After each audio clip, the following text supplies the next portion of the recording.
जय हिंद साथियों, नमस्कार। स्वागत है आपका हमारे चैनल पर। पिछली कक्षाओं में हमने संधि के बारे में पढ़ना प्रारंभ कर दिया है। पिछली 2 कक्षाएं हो चुकी हैं, आज इसकी तीसरी कक्षा है। इस कक्षा में हम गुण संधि के बारे में पढ़ेंगे। पिछली कक्षाओं का हम थोड़ा सा रिवीजन कर लेते हैं और देखते हैं कि पिछली कक्षा में हमने क्या पढ़ा था।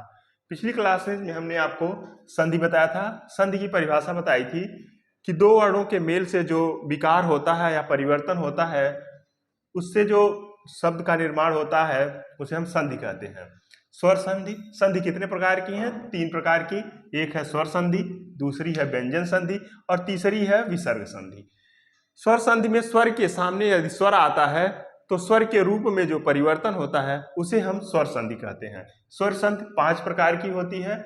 पहली संधि को हम दीर्घ स्वर संधि कहते हैं, दूसरी संधि को हम गुण स्वर संधि कहते हैं, तीसरी संधि को हम वृद्ध स्वर संधि कहते हैं और चौथी संधि को यड़ स्वर संधि कहते हैं और जो 5वीं स्वर संधि है उसे हम अयादि स्वर संधि कहते हैं। पिछली कक्षा में हमने दीर्घ स्वर संधि के बारे में विस्तृत चर्चा की है और उससे संबंधित जितने भी परीक्षाओं में पूछे गए प्रश्न हैं उस प्रश्नों को हमने विभिन्न नियमों के अंतर्गत अध्ययन किया था। आज हम गुण स्वर संधि के बारे में पढ़ेंगे। दीर्घ स्वर संधि में जब ह्रस्व या दीर्घ के सामने समान स्वर आता है तो उसमें जो विकार होता है या जो परिवर्तन होता है उस परिवर्तन से उसका दीर्घीकरण हो जाता है। यानी कि यदि अ के साथ, जैसे हम यहाँ देखते हैं, यदि अ के साथ अ इन दोनों के मेल से जो विकार होगा उससे उसका दीर्घीकरण होगा और आ आएगा। उसी तरह हमने आपको बताया था कि यदि छोटी ई के साथ छोटी ई आए और इन दोनों के मेल से जो विकार होगा उससे बड़ी ई का निर्माण होगा। फिर हमने बताया था कि ऊ के साथ अगर ऊ आता है तो इसमें जो विकार होता है, विकार से बड़े ऊ का निर्माण होता है। यानी कि जब समान स्वर मिलते हैं उनसे जो विकार होता है उनका दीर्घीकरण हो जाता है। या फिर यदि इस तरह लिखा हो तो भी इनका दीर्घीकरण होगा और ई ही बनेगा। या फिर ऐसे हो लिखा हो अ के बाद अ आए तो भी इनका दीर्घीकरण होगा और आ का निर्माण होगा। यानी कि दीर्घ स्वर संधि में हमने जो आपको जो 4 नियम लिखवाए थे उस नियम के तहत जो भी आएगा, चाहे वो ह्रस्व हो, ह्रस्व के सामने दीर्घ आए या दीर्घ के सामने ह्रस्व आए, उनके योग से सदैव उनका दीर्घीकरण ही होगा। यानी कि यहाँ पे ह्रस्व के साथ ह्रस्व का जब मेल हो रहा है, संयोग हो रहा है तो भी दीर्घीकरण हो रहा है। यदि दीर्घ के साथ ह्रस्व का मेल हो तो भी दीर्घीकरण हो रहा है। या फिर दोनों दीर्घ हों, दोनों दीर्घों के योग से भी उसका दीर्घीकरण ही होगा। यह हमने आपको इसके नियम बताए थे और हमने पहचान के कुछ चिन्ह बताए थे कि इसमें सदैव दीर्घ स्वर संधि में सदैव आपको जहाँ पे मेल हुआ होगा यानी कि विकार उत्पन्न हुआ होगा वहाँ पे आ की मात्रा आएगी या बड़ी ई की मात्रा आएगी और या फिर री, यानी कि ये रहेगा। तो इनका ये पहचान चिन्ह है दीर्घ स्वर संधि की। ये आपको भिन्न भिन्न उदाहरणों में देखने को मिलेगा। कल हमने 40-45 जो किए थे उदाहरण, उसमें हमने इसकी विस्तृत चर्चा की थी। आप इसको, यदि आपने मेरी इस क्लास को नहीं देखा है तो आप पिछली क्लास को देखें और उसके बाद अगर हम पढ़ेंगे गुण स्वर संधि को तो आपको विषय वस्तु का ज्ञान सही तरीके से हो जाएगा। अब हम पढ़ेंगे गुण स्वर संधि।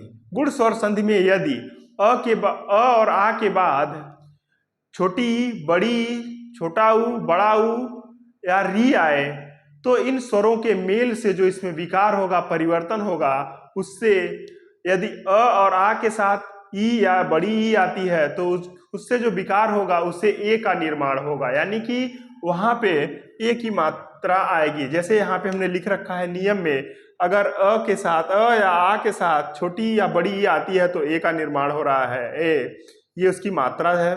उसके बाद अ के बाद अ के साथ बड़ा आ और उसके साथ छोटा ऊ, बड़ा ऊ का जो जब भी इसमें विकार होगा उसमें जो परिवर्तन होगा उससे ओ का निर्माण होगा, यानी ओ की मात्रा आएगी। उसके बाद अ के साथ अगर री आता है तो वो अर में बदल जाता है और उसको रेफ के रूप में लिखते हैं।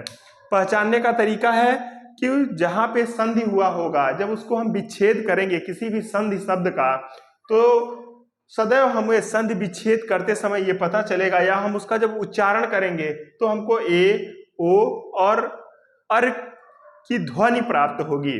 तो हमें यह समझ में आएगा कि यहाँ गुण स्वर संधि है। जैसे पहला उदाहरण लिखा है, पहले नियम के तहत अगर अ के साथ छोटी ई आती है तो ए बनेगा। यानी कि यहाँ पहला उदाहरण है उपेंद्र, हम इसके बोलते समय हमें स्वर निकल रहा उप धन इंद्र, उपेंद्र होगा। तो यहाँ पे उप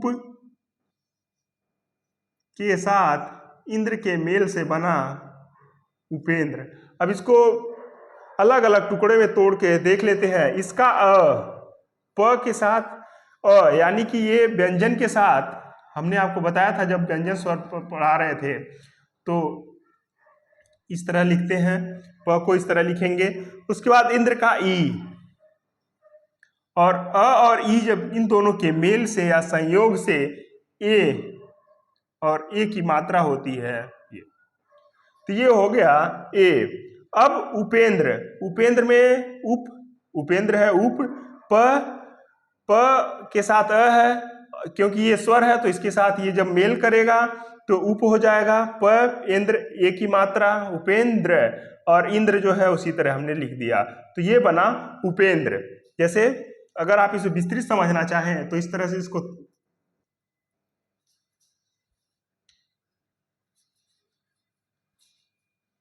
आप यहां देखिए ये लिखा है उपेंद्र। यदि हम इसका विच्छेद करें तो उ प के,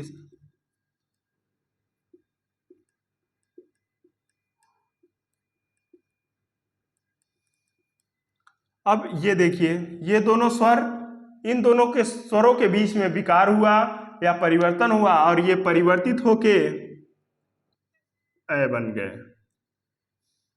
ए बन गए। और ए की जो मात्रा है वो इस तरह होती है। अब आप देखेंगे ये उ प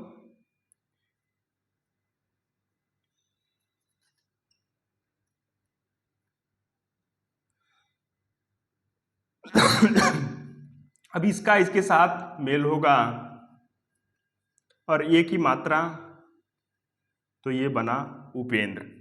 दोस्तों ये उपेंद्र हुआ, उपेंद्र का हमने विच्छेद किया, इसके टुकड़े किए और हमने देखा कि उपेंद्र इस तरह से, यानी कि अ और ई के संयोग से ए बना, तो वो ए की मात्रा ऊपर हमने लगाई, तो ये बना उपेंद्र।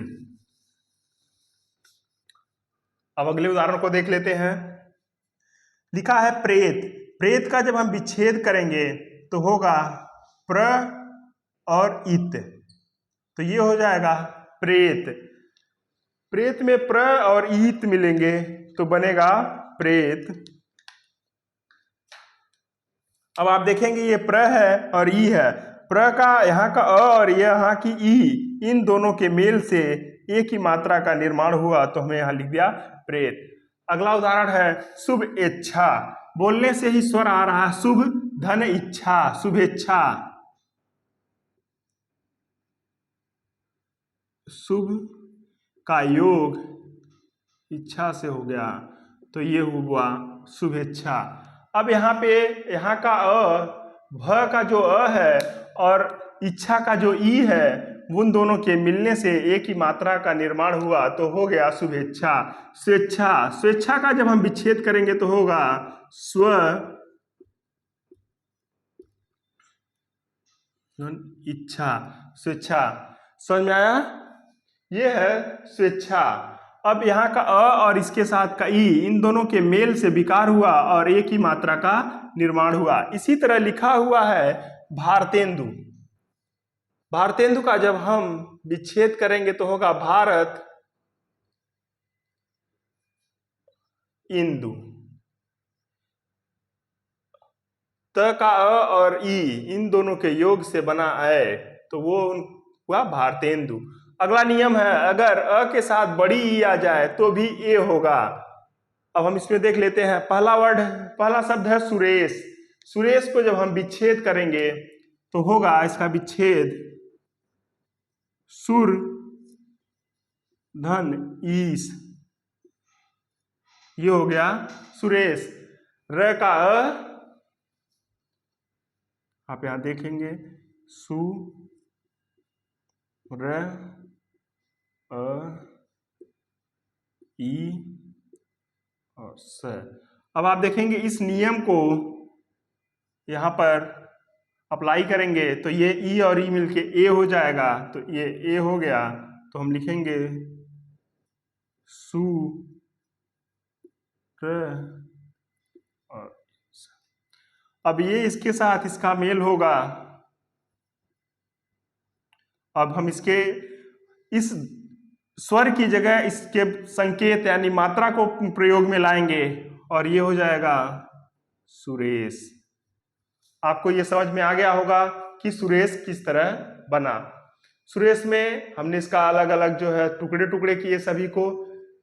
यहाँ पे हमने व्यंजन से स्वर को अलग कर दिया, ये व्यंजन से स्वर को अलग किया। यहाँ स्वर है, स्वर और स्वर के मेल से या से जो विकार हुआ उस विकार से ए का निर्माण हुआ। उसके बाद यहाँ व्यंजन के साथ स्वर का जो है मेल हुआ, तो हमने जो है मात्रा का यानी कि स्वर की जो मात्रा है या संकेत है उसका का प्रयोग किया, तो वहां पे सुरेश बना। तो ये हुआ सुरेश। आपको ये बात समझ में आ गई होगी। अब अगले उदाहरण की तरफ बढ़ते हैं। अगला उदाहरण है परमेश्वर। परमेश्वर का जब हम विच्छेद करेंगे तो होगा परम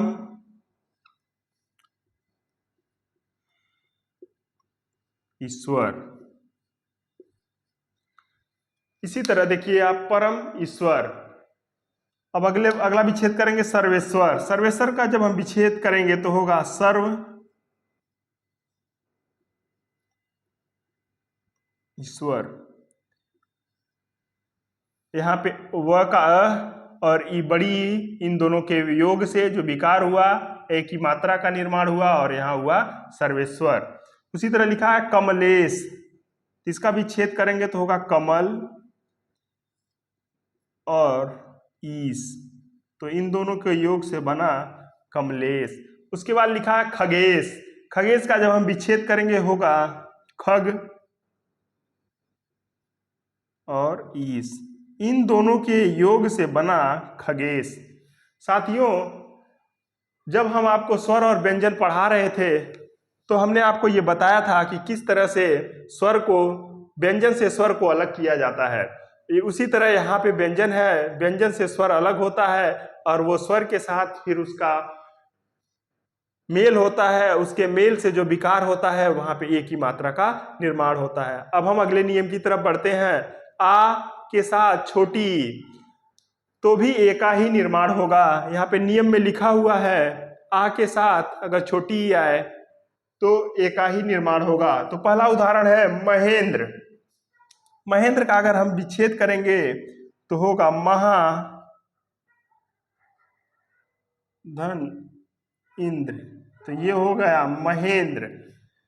आ यहाँ का इस ह के स्वर जो हा जल म और हा महा, हा का जो आ है स्वर है आ, उसको ई के साथ जब मेल हुआ उसका तो वहां पे विकार हुआ तो उससे एक बना तो महेंद्र हुआ।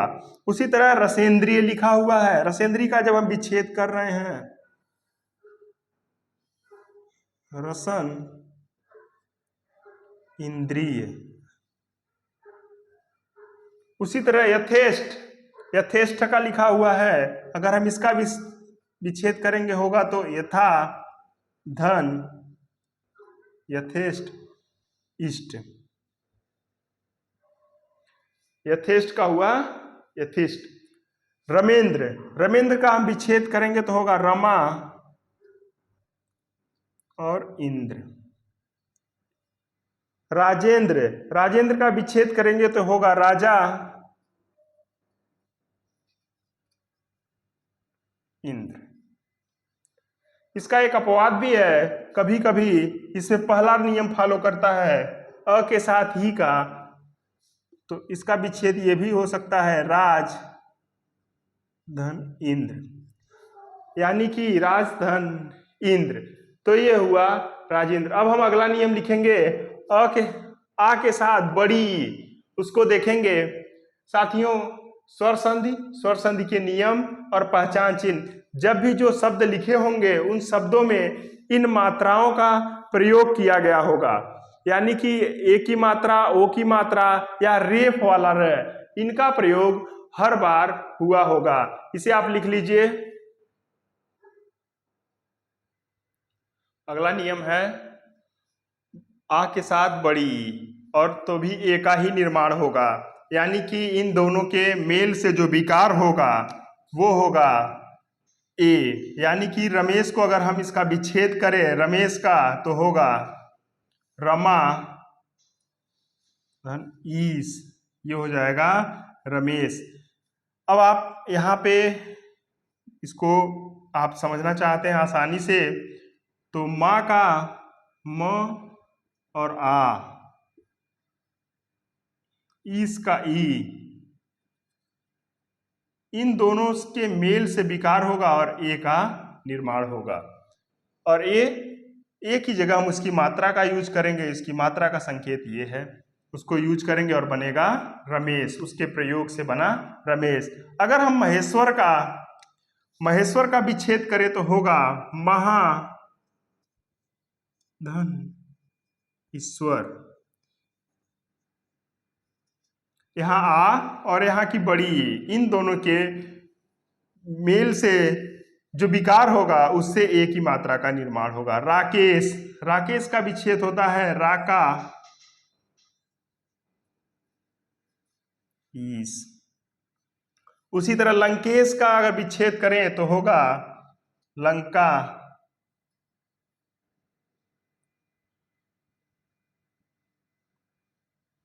उसी तरह अगर यदि हम उमेश का विच्छेद करें होगा उमा ईस। तो रमेश, महेश्वर, राकेश, लंकेश और उमेश, इनका विच्छेद होगा रमा धन ईस, महाधन ईस ईश्वर, राका धन ईश्वर, ईस लंका धर ईस, उमा धन ईस। ये हुआ आ और बड़ी ई के नियम का संधि विच्छेद, उस शब्द का संधि विच्छेद। अगला नियम है, हमने इस नियम के तहत 4 नियम बताए और चारों के उदाहरण 5-5 उदाहरण बताए, यानी कि 20 प्रश्नों को हमने आपका हल करवा दिया जो विभिन्न परीक्षाओं में पूछे गए प्रश्न थे। अब हम इस नियम के तहत अ के साथ छोटा हुआ यदि आता है तो ओ होगा, उसके तहत हम इन शब्दों को देख लेते हैं। पहला शब्द लिखा है प्राप्त ओदक, यदि हम इसका विच्छेद करें, संधि शब्द प्राप्तोदक का विच्छेद करें तो होगा प्राप्त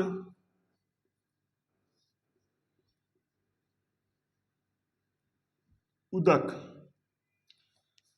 अब यहाँ का अ और यहाँ का उ, इन दोनों के संयोग से ओ की मात्रा का निर्माण होगा। जैसे यहाँ अ है और ये उ है, इनके संयोग से ओ होगा, ओ की जगह हम इसकी मात्रा का प्रयोग करेंगे। तो इसकी मात्रा में ये पहचान चिन्ह के तहत आप समझ सकते हैं कि यहाँ पर कुड़ स्वर संधि है। अगला शब्द है सूर्योदय। अगला शब्द है सूर्योदय। इसका अगर हम विच्छेद करें तो होगा सूर्य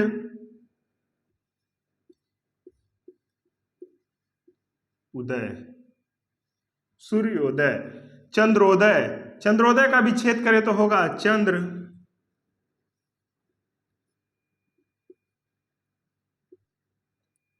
उदय। इसी तरह यदि हम जलोदय का संधि विच्छेद करें तो होगा जल धन उदय, जल धन उदय। इसी तरह यदि हम पदोन्नति का संधि विच्छेद करें तो होगा पद धन उन्नति। साथियों, आपको ये समझ में आ गया होगा कि इन शब्दों को हम किस तरह विच्छेद करेंगे। ये संधि शब्द दिए हैं, ये उनका विच्छेद है। आपको पहचानना है तो आपको ये मात्रा जो हमने पहचान चिन्ह की मात्राएं बताई हैं उन्हें आप ध्यान रखेंगे और इनसे आप समझ जाएंगे कि इसमें गुण स्वर संधि है। अगला नियम है अ के साथ यदि यहाँ अ के साथ यदि बड़ा ऊ आ जाए तो भी ओ ही बनेगा। पहला शब्द है समुद्र उर्मी। यदि हम इसका विच्छेद करें तो होगा समुद्र और उर्मी। समुद्र उर्मी हम बोल रहे हैं तो यह ध्वनि आ रही है कि समुद्र के साथ उर्मी शब्द का जो है योग हुआ है, उससे बना है समुद्र उर्मी। उसी तरह जलोर्मी। जलोर्मी का यदि हम विच्छेद करें तो होगा जल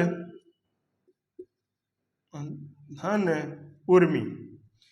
इसी तरह दीर्घोपल का अगर हम विच्छेद करें तो होगा दीर्घ धन उपल। दीर्घ उपल। यदि हम नौढ़ा का जो है विच्छेद करें तो होगा नौ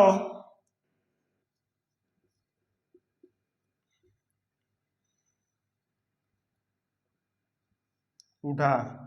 इसी तरह सूर्य ऊर्जा का अगर हम विच्छेद करें तो सूर्य ऊर्जा का होगा सूर्य ऊर्जा। साथियों, ये हुआ इसका विच्छेद। इसमें हमने आपको बताया कि यदि अ के साथ हुआ है तो ओ, अ के साथ बड़ा हुआ है तो भी ओ। इसके तहत हमने 5 शब्दों को देखा। अगर यदि आपको पहचानना है तो पहचान चिन्ह यहाँ पे आप देखेंगे ओ की मात्रा, यहाँ पे ओ की मात्रा, यहाँ पे भी ओ की मात्रा, यहाँ भी ओ की मात्रा, यहाँ भी ओ की मात्रा। अब हम अगले नियम को देखते हैं। अगला नियम है आ के साथ अगर ऊ आता है तो भी वो होगा। पहला शब्द है महोपदेश। महोपदेश का अगर हम विच्छेद करें तो ये होगा महा उपदेश।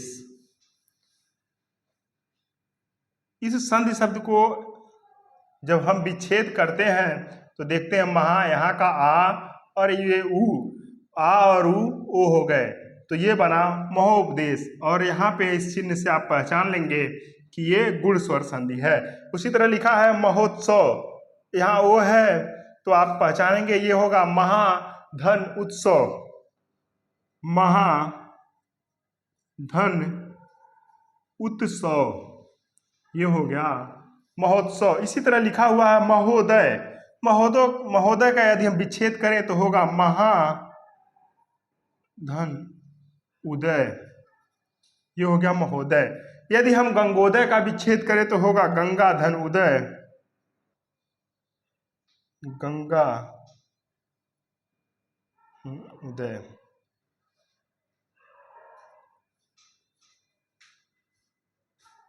धन उदय। अगला नियम है 8वां, आ के साथ यदि बड़ा ऊ आता है तो भी ओ होता है। यानी कि आ और ऊ और बड़ा ऊ इन दोनों के मेल से जो इनके मेल से जो विकार उत्पन्न हुआ उस विकार से या परिवर्तन से ओ का निर्माण हुआ। तो पहला शब्द है गंगोर्मी। यदि हम इसका विच्छेद करें तो होगा गंगा धन उर्मी। गंगोर्मी का विच्छेद करें तो होगा गंगा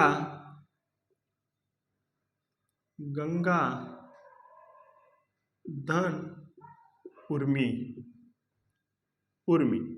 तो ये हुआ गंगोर्मी। यहाँ आ और यहाँ बड़ा ऊ इन दोनों को योग से ओ बना और इस मात्रा से आप पहचानेंगे कि यहाँ गुण स्वर संधि है। इसी तरह महाओरजस्वी में भी आप देखेंगे यहाँ ओ की मात्रा है तो इसमें गुण स्वर संधि है। इसका विच्छेद करेंगे तो होगा महा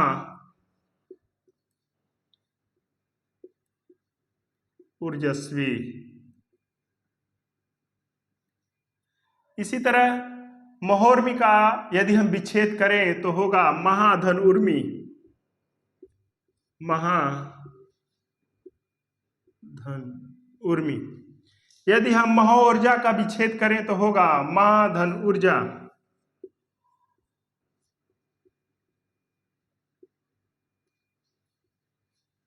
यदि हम महो ऊर्ध्व का विच्छेद करें तो होगा महाधन ऊर्ध्व।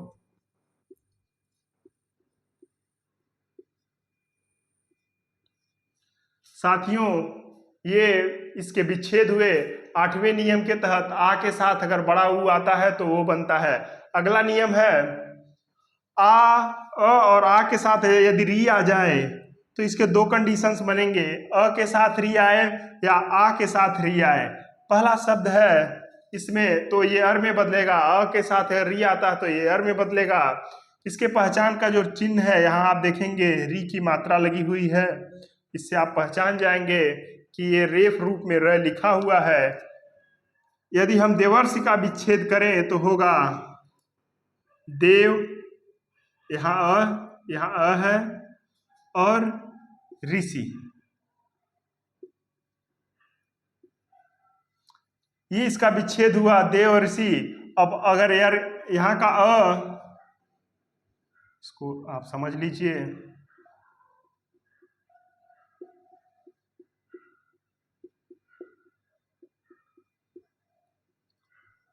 अब इस नियम को यहाँ पे हम लागू करेंगे।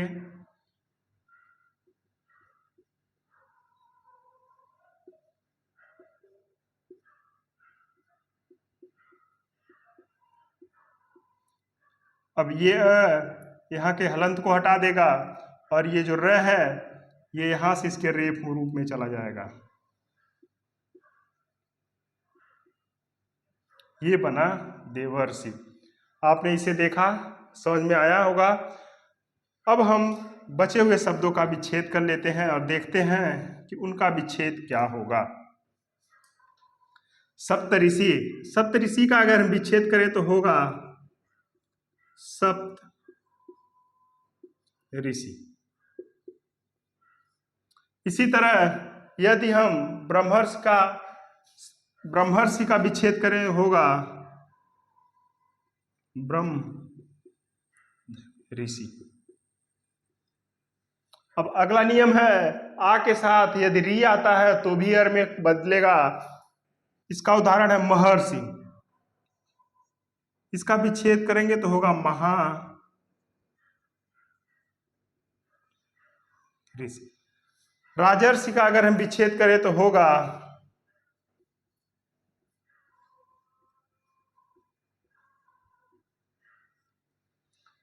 साथियों, आज हमने गुण स्वर संधि के तहत इस नियम में इसके जो नियम है अ या बड़ा आ के साथ यदि छोटी ई बड़ी ई आती है तो ये बनेगा। अ या आ के साथ छोटा ऊ या बड़ा ऊ आता है तो वो बनेगा।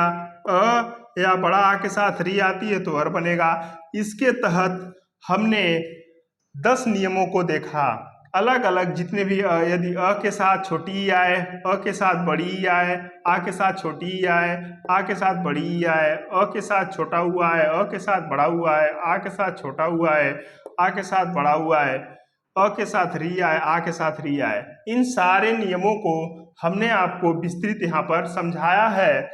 उन नियमों के तहत जितने भी शब्द आए हैं उसको हमने आपको यहाँ पे परीक्षाओं में पूछे गए शब्दों को यहाँ पे उनका विच्छेद करके आपको बताया है। यह जितने भी शब्द लिखे गए हैं ये अति महत्वपूर्ण शब्द हैं जो विभिन्न परीक्षाओं में पूछे गए थे। गुण स्वर संधि की परिभाषा, नियम, पहचान के चिन्ह और इसकी परिभाषा में किस तरह से इनमें जो है इनके मेल से किस तरह परिवर्तन हो रहा है ये हमने आपको विस्तृत समझाया। साथियों, पिछली क्लास में हमने आपको दीर्घ स्वर संधि बताई थी, आज हमने गुण स्वर संधि बताई। अगली कक्षा में हम वृद्ध स्वर संधि के बारे में पढ़ेंगे। साथियों, यदि कोई त्रुटि हुई हो या कोई कमी हो तो आप इसे कमेंट बॉक्स में जरूर हमें बताएं। आपसे एक विनम्र निवेदन है कि वीडियो को पूरा देखें, ज़्यादा से ज़्यादा शेयर करें, हमारे चैनल को लाइक करें, सब्सक्राइब करें और शेयर करें और अपने मित्रों को बताएं कि इस कक्षा में शून्य से शिखर तक पहुंचाने के लिए जिस बच्चे को व्याकरण से डर लगता है उस बच्चे को भी शून्य से शिखर तक ले जाने के लिए हम पूरी तरह से प्रयासरत हैं। आपको छोटी छोटी बिंदुओं को भी समझाने की कोशिश कर रहे हैं। आपसे निवेदन है कि आप ज़्यादा से ज़्यादा हमें अपना प्यार दें। धन्यवाद, नमस्कार।